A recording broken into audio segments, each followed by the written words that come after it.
క్రీస్తునందు ప్రియమైన సజీవాహిని శ్రోతలందరికీ మన ప్రభువును రక్షకుడైన యేసు క్రీస్తు నామంలో శుభములు తెలియజేస్తూ ఉన్నాను. అనుదిన వాహినిలో మన ఆలోచన ఫలితాలు అనే అంశాన్ని అధ్యయనం చేద్దాం. ఒక విషయాన్ని గుర్తుపెట్టుకోండి, మన కలిగే సమస్యలు మన ఆలోచనలు బట్టే కలుగుతుంటాయి. మన నడవడి మన ఆలోచనల నుండి పుట్టినవే.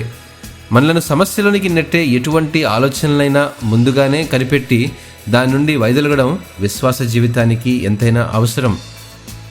కావున మీ యందు దయచూపవల్లని యెహోవా ఆలస్యము చేయుచున్నాడు, మిమ్మును కరుణింపవల్లని ఆయన నిలుబడి ఉన్నాడు. యెహోవా న్యాయము తీర్చు దేవుడు, ఆయన నిమిత్తము కనిపెట్టుకుని వారందరూ ధన్యులని యెషయా గ్రంథం 30వ అధ్యాయము 18వ వచనంలో మనం గమనించగలం. ఈ వాక్య భాగాల్లో గొప్ప అనుభూతి దాగి ఉంది. క్షుణ్ణంగా ధ్యానిస్తే గొప్ప నిరీక్షణతో కూడిన శక్తిని ఆస్వాదించగలం. దయచూపవలనని యెహోవా ఆలస్యము చేయుచున్నాడు అను మాట కేవలం ఆయనందు కనిపెట్టుకుని వారికే సాధ్యమని గ్రహించాలి. ఒకవేళ మనలో విభిన్న అభిప్రాయాలు, వ్యతిరేక మనస్తత్వాలు ఉన్నట్లయితే ఆయన దయను పొందడం అసాధ్యం.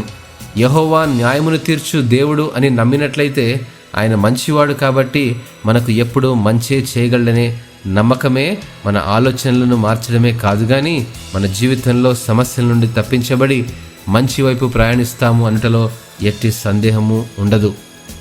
మన జీవితాలను మంచిగా మార్చుకునే ప్రక్రియ మన మనసులో నుండే ప్రారంభమవుతుంది. దేవుని ఉద్దేశాలను మరియు ప్రణాళికలను మన జీవితంలో నెరవేర్చడం గురించి తెలుసుకున్నప్పుడు మరియు ఆయన నిమిత్తము కనిపెట్టుకున్నప్పుడే మనం దేవుని కరుణగల మార్గంలో నడవడం ప్రారంభిస్తాము. దేవుడు మంచి ఆలోచన ఫలితాలు దయచేసే జీవితాన్ని మనందరికీ దయచేయునుగాక. ఆమెన్.